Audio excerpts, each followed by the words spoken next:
¿Cómo están, amigos de las redes sociales de RPP Noticias? Bienvenidos a una nueva edición de nuestro segmento internacional. Este es el primer programa del 2022 y vamos a intentar comenzar con el pie derecho nuestras entrevistas que, como ustedes saben, son semanales. El día de hoy vamos a conversar con Alonso Cárdenas. Alonso es docente de la carrera de Ciencia Política de la Universidad Antonio Ruiz de Montoya. ¿Qué vamos a hablar con él hoy día? Vamos a tratar de abarcar y hacer una suerte de análisis sobre los 10 conflictos internacionales que hay que seguir el 2022, no solamente porque son importantes para esos países de Europa, de Norteamérica, del Medio Oriente, sino también porque podrían tener eventualmente una repercusión en nuestro país y en otros países también de Sudamérica. ¿Cómo estás, Alonso Cárdenas? Bienvenido. Muchísimas gracias por la invitación, Adriana. Muy buenos días. No, más bien, gracias a usted por acompañarnos hoy día y bueno, vamos a tratar de, en estos 15 minutos de entrevista, de hacer un análisis de estos conflictos que van a afectar al mundo en este año 2022. ¿Qué le parece si empezamos por el conflicto de Ucrania? Bueno, antes de comenzar, es importante señalar que el International Crisis Group, esta institución de investigación con sede en Bruselas, cada año saca una lista de los 10 conflictos a los cuales hay que seguirles el paso, ¿no? ¿Y por qué es importante para nosotros, ¿no? Para un país como el Perú, en América Latina, tan lejano de estos conflictos, que pueden tener repercusiones en varias dimensiones, ¿no? Por ejemplo, el precio del petróleo, la evolución del precio del dólar, de las materias primas, ¿no? Básicamente el cobre y el oro, que son, digamos, los productos estrella de exportación que tiene nuestro país, ¿no? Entonces, por eso y por otras razones también de índole humanitario, es importante hacer seguimiento a este tipo de conflictos que se dan alrededor del mundo, ¿no? Bueno, quisiera hacer mención antes de empezar a desarrollar los conflictos que el doctor Alonso Cárdenas ha publicado una columna en la web de RPP Noticias a la que todos pueden acceder solamente ingresando a la web en la sección columnistas. Pueden encontrarla quizás para poder leer con mayor detenimiento de qué se trata cada uno de estos conflictos. Si nos pudiera explicar, doctor, qué está pasando actualmente en Ucrania y por qué debería preocuparnos este año. Bueno, hay una alta tensión en la frontera entre Ucrania y Rusia, ¿no? El gobierno ruso de Vladimir Putin ha colocado entre 100 y 150,000 soldados en la frontera con Ucrania, ¿no? Listos para lo que sería una posible invasión. Esto tendría pues repercusiones catastróficas, ¿no? Porque a diferencia de lo que sucedió en Crimea en el año 2014-2015, el ejército ucraniano sí es un ejército, digamos, medianamente solvente, ¿no?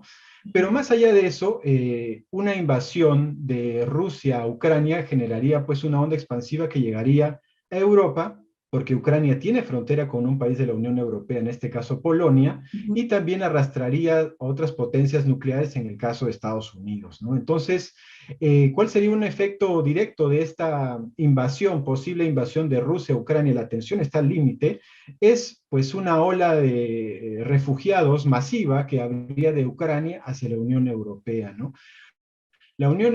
Ucrania tiene 44 millones de habitantes, ¿no? Entonces no es un número menor y también existirían ciertas tensiones por el gas que lleva, el gas ruso que lleva a través de un oleoducto hacia principalmente Alemania, ¿no? Recordemos que los países de Europa, de la Unión Europea, requieren este insumo energético para poder sobrellevar su industria. Entonces, una situación pues al límite, ¿no? Bueno, ahí vamos a estar desde RPP Noticias siguiendo este conflicto y este tema que nos comenta sobre el gas, que me imagino que es muy importante para ambos países. Sigamos, por favor, doctor, con el conflicto que sucede en Etiopía. Justo antes de entrar a la entrevista me estaba comentando que era bastante importante centrarnos también en explicar qué es lo que está sucediendo en este país. Bueno, Etiopía se encuentra en un proceso prácticamente de guerra civil, ¿no? Al norte del país, en la región del Trigay, están unos rebeldes, ¿no? Eh, Ujú, unos rebeldes y se han enfrentado de una manera sanguinaria al primer ministro Abiy, ¿no? ¿Cuál es el tema aquí de fondo en Etiopía? Etiopía es un país de 115 millones de personas, ¿no? Y lo wow. que teme la Unión Europea es una desestabilización de una región que aproximadamente tiene 200 millones de personas, ¿no? En el cuerno de África, ¿no? ¿Qué es lo que ellos temen? La Comisión Europea en este caso ha hecho diferentes estudios, es una migración o una migración histórica, la han calificado como histórica, de estos países del África que rodean a Etiopía, que tiene 115 millones de habitantes, otra vez hacia Europa, ¿no? Entonces, en estos contextos, lo que más teme la Unión Europea es que se repita la situación del año 2015 con Siria. Recordará usted que hubo una oleada de migrantes, de refugiados, que fue un drama humanitario terrible, ¿no? Que llegaron 1 millón de sirios a Alemania, pero ahora estamos hablando no de un país pequeño como Siria, sino de una región de 200 millones de habitantes, ¿no? Entonces, hay que tener mucha atención con este conflicto que está surgiendo en Etiopía por el drama humanitario y por las posibles repercusiones que tendría en términos también migratorios, ¿no? Ujú. Entonces estamos hablando, doctor, de dos países, Ucrania y Etiopía, que tienen este problema, ¿no? Que también lo va a tener la Unión Europea de la inmigración. Si usted pudiera comparar de alguna manera cómo ha sido este fenómeno en el 2021, ¿qué podría decir que espera de la inmigración en el 2022? ¿Que aumente, que la Unión Europea tome medidas distintas? En su opinión, ¿cuál sería? Bueno, es una situación, depende mucho de cómo se desenvuelvan los conflictos, ¿no? Yo creo que el conflicto ucraniano no va a estallar, pero el conflicto en Etiopía se va a seguir desangrando, ¿no? Entonces, si nosotros lo hacemos una comparación, por ejemplo, con la ex Yugoslavia, ¿no? La ex Yugoslavia, que estaba en el corazón de Europa, era un país muy pequeño, ¿no? Y generó un drama humanitario tremendo. Pero ahora nosotros estamos hablando de países que tienen 115 millones de habitantes, ¿no? Entonces, este conflicto en Etiopía, la Comisión Europea lo está siguiendo con mucho detenimiento, porque lo que menos quieren es repetir el drama humanitario del año 2015, ¿no? Y tomando en cuenta, por ejemplo, que hay elecciones presidenciales, por ejemplo, en Francia este año, ¿no? Y este tema de la inmigración está siempre En el debate. en la agenda política, sobre todo de los franceses, ¿no? Ujú, Así por es. supuesto. Bueno, doctor, vamos a seguir con la lista de países que se ven inmersos en un conflicto y vamos a pasar ahora a hablar de otro país muy importante que usted me mencionaba que teníamos que tocar y es el caso de Afganistán. ¿Qué nos podría decir del conflicto que se vive en dicho país? Bueno, Afganistán es también una situación que ya está al límite, ¿no? De acuerdo con Naciones Unidas, la mitad de los afganos, es decir, 23 millones de personas, están en riesgo de padecer hambre en la primavera del año 2022, es decir, en marzo, abril de este año, ¿no? El drama de Afganistán es, digamos, se ha acrecentado con la llegada del talibán al poder, ¿no? Recordarán ustedes que después de 20 años Unidos y los países aliados en Afganistán, $1 trillón, según una investigación de la BBC, bueno, Afganistán pues está volvió a la mano de los talibanes, ¿no? Después de 20 años y la situación humanitaria, la situación de las mujeres, de las niñas se ha agravado de manera notoria, ¿no? Mm, De acuerdo con el International Crisis Group, esto se debe a que cuando los talibanes toman el poder, los países occidentales cortan la ayuda humanitaria con Afganistán, ¿no? Entonces lo dejan prácticamente a su suerte y ahí están las europeas, está bastante atenta a lo que sucede en Afganistán por otra posible crisis humanitaria, ¿no? Entonces, si nosotros vamos sumando, pues la situación de Europa está bastante complicada porque está rodeada de conflictos altamente, digamos, con una expansiva muy amplia, ¿no? Afganistán tiene 46 millones de habitantes, ¿no? Y es una situación al límite, como le digo, 23 millones están en una situación de cuasi hambruna, ¿no? Entonces la situación es sumamente delicada.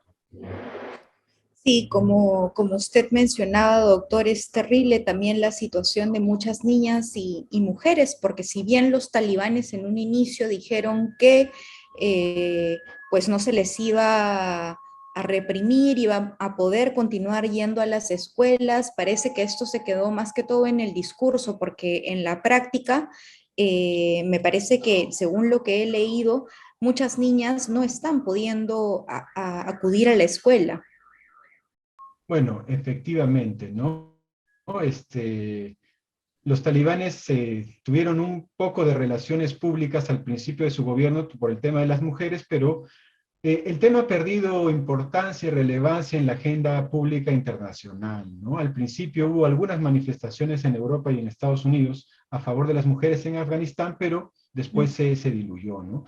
Entonces ahora tenemos, digamos, estos conflictos que pueden generar masivas migraciones hacia Europa, básicamente, y también algunos países cercanos, ¿no? Por ejemplo, Afganistán está ahí nomás de Irán y de Turquía, ¿no? Que es otro país que también, bueno, también está en una situación complicada, ¿no?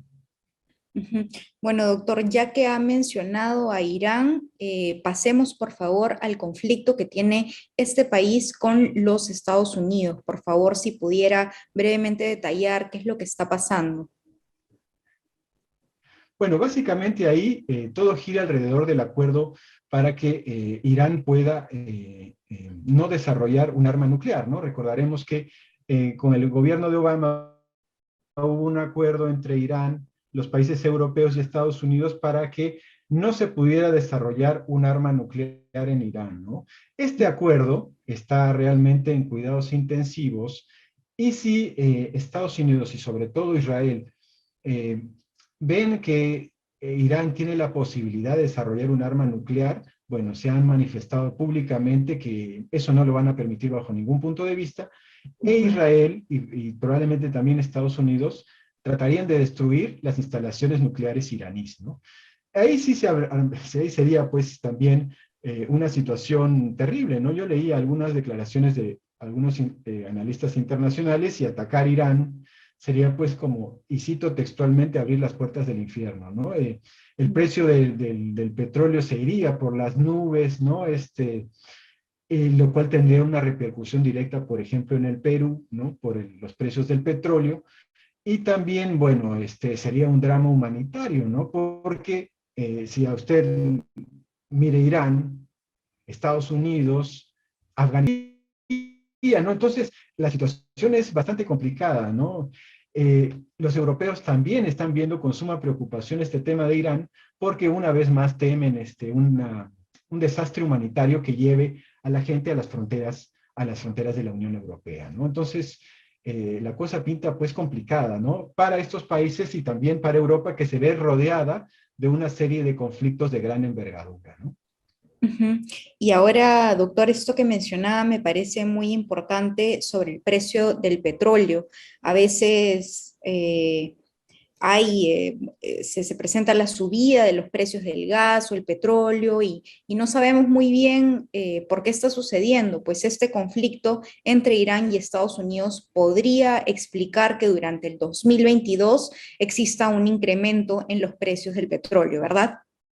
Efectivamente, porque recordemos que Irán es vecino de Irak, que también es otra potencia muy rica en recursos petroleros, ¿no? Entonces, y además tampoco se ha terminado de estabilizar Irak, ¿no? Entonces, como verá, el escenario es bastante complejo, ¿no? Ujú. Ok, doctor, esto nos ha quedado bastante claro. Vamos a pasar ahora sí a otro conflicto bastante importante, que es el de Palestina e Israel. Si alguna de las personas que nos está viendo quiere saber un poco más acerca de este conflicto, el año pasado hemos realizado entrevistas acerca del tema, pero hoy día también vamos a hablar sobre cuál es la situación actual de este conflicto entre ambos países. Por favor, si nos pudiera detallar qué es lo que está sucediendo en estos territorios.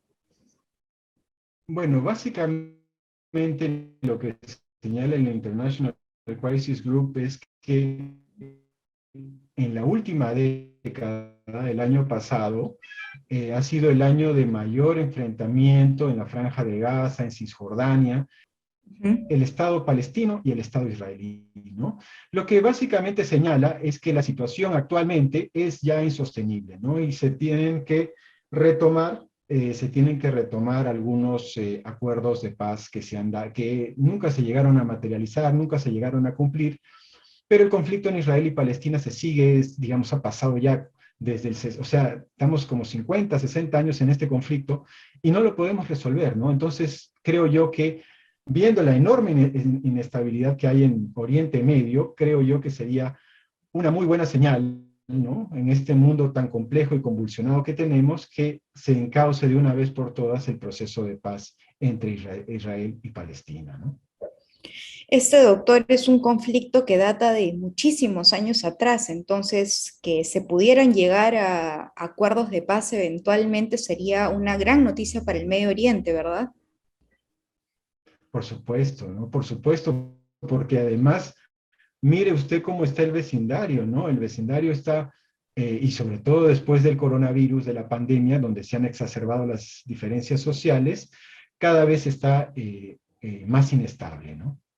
Ujú. Ok, entendemos, doctor. Ahora, porque estamos cortos en tiempo, tenemos que pasar a otro conflicto que usted nos ha mencionado, que es muy importante por, bueno, la cercanía con Latinoamérica y también porque está a punto de generar una situación muy complicada para Haití. Por favor, conversemos sobre este conflicto en particular. Bueno, en Haití, podríamos decir, los jinetes del apocalipsis se han estacionado, ¿no? Ha habido un terremoto hace poco, al presidente Juvenal Moïse lo asesinaron, recordará usted, y además las pandillas, ¿no? Las maras, por decirlo de alguna manera, han tomado prácticamente el poder en Haití, ¿no?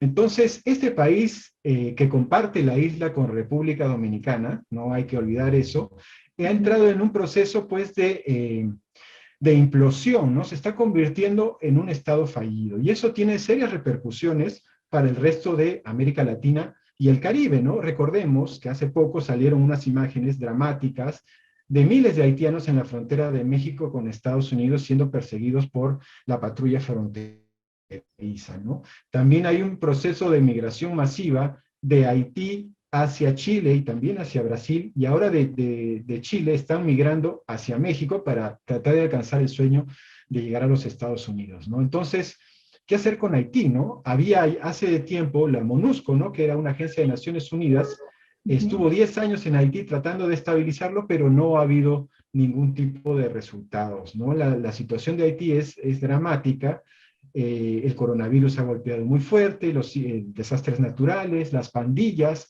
el asesinato de su presidente por mercenarios. Entonces, yo creo que la situación ahí debe ser que otra vez Naciones Unidas refuerce su intervención en Haití para poder paliar de algún modo el drama humanitario, ¿no? El drama humanitario que ya por la migración está también afectando a vecinos latinoamericanos, como el caso de México, el caso de Brasil, el caso de Chile, ¿no? Y obviamente también a los Estados Unidos. Ujú. Doctor Alonso, para las personas que nos están viendo, quisiera pedirle por favor que defina brevemente qué es lo que es un estado fallido, que quizás quienes nos están viendo no pueden comprender el término. Bueno, un Estado fallido se podría definir como aquella jurisdicción geográfica, ¿no? Una delimitación geográfica política donde el Estado ha perdido el control del territorio, ¿no? O sea, el Estado ya no ejerce la violencia legítima, sino que ya no controla el territorio. Este monopolio legítimo de la violencia que debería tener el Estado es compartido con otros actores, por ejemplo, en el caso de Haití, las pandillas, las maras, ¿no?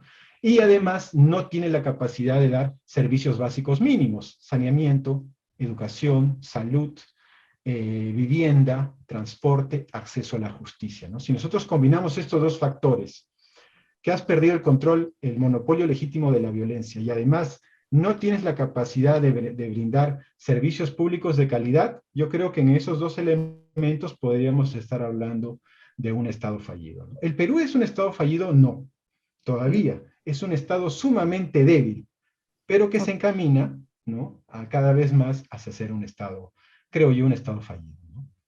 Comprendemos.